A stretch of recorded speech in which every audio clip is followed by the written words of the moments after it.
এই দেখো বন্ধুরা, এটা হচ্ছে বাঁধাকপি। আর এই বাঁধাকপি যে সবুজ পাতাগুলো দেখছো, এইগুলো আমি আজকে করবো বাটা। তো চলো এই পাতাগুলো ছাড়িয়ে নিয়ে ভালো করে ধুয়ে নিই। এই দেখো বন্ধুরা, আমি পাতাগুলোকে দুটো বাঁধাকপি ছিল, দুটো বাঁধাকপির থেকে কিছুটা পাতা ছাড়িয়ে নিয়েছি। এবার দিয়ে দেবো এর মধ্যে কটা কাঁচা লঙ্কা। এটা একটু ঝাল না হলে ভালো লাগে না, তাই দিয়ে দিচ্ছি আমি এতগুলো কাঁচা লঙ্কা। এর মধ্যে দিয়ে দিচ্ছি আর এতগুলো রসুন। এইবার এগুলো ভালো করে ধুয়ে নেবো, ধুয়ে নিয়ে আমি একটু বেটে নেবো। আর তার আগে আমি এগুলো একটু ছোটো ছোটো করে কেটে নেবো, মানে এতগুলো পাতা তো বাটা যাবে না। বটিতে কেটে তারপর ধুয়ে তারপর বেটে নিয়ে আসবো।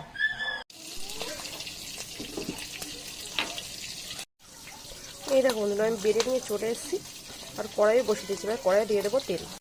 কড়াই দিয়ে দিচ্ছি সর্ষের তেল। তেলটা গরম হয়ে গেছে, দিয়ে দিচ্ছি এর মধ্যে কালো জিরে ফোড়ন। এবার আমি দিয়েছি পাতা বাটাটা। এই দেখো, এবার দিয়ে দিচ্ছি এর মধ্যে লবণ, দিয়ে দিচ্ছি হলুদ। ভালো করে নেড়ে মিশিয়ে নেব।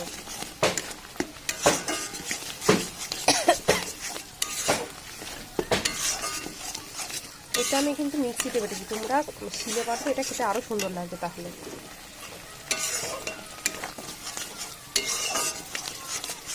এটা যদি অনেকটা বলে আমি শিলে বেটেছি, মিক্সিতে বেটেছি, ভুল বলে ফেললাম। এবার আমি ভালো করে জলটাকে টানিয়ে নেব।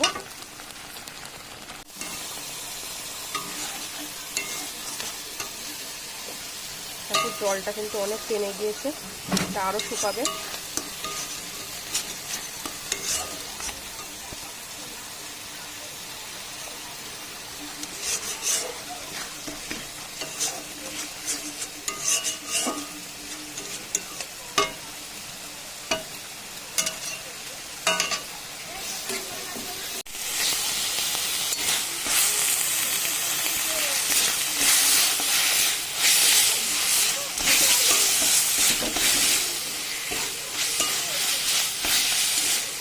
ছেড়ে গেলে বন্ধুরা খুব ভালো লাগে খেতে এটা।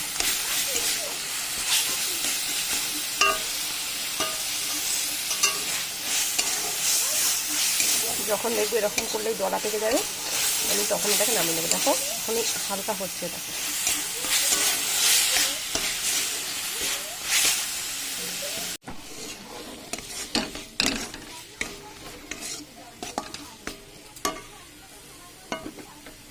প্রায় হয়ে এসছে।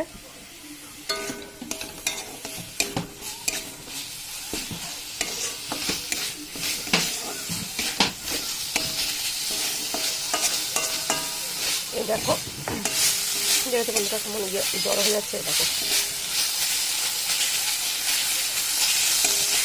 ভাজা গন্ধ প্রায় বেরিয়ে গিয়েছে।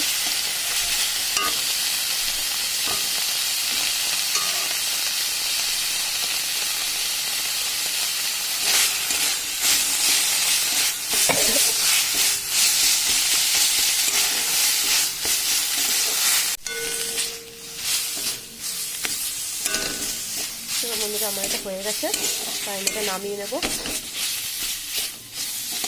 তাই আজকের ভিডিওটা আমি এখানে শেষ করছি, আর আমি এটা নামিয়ে নিই।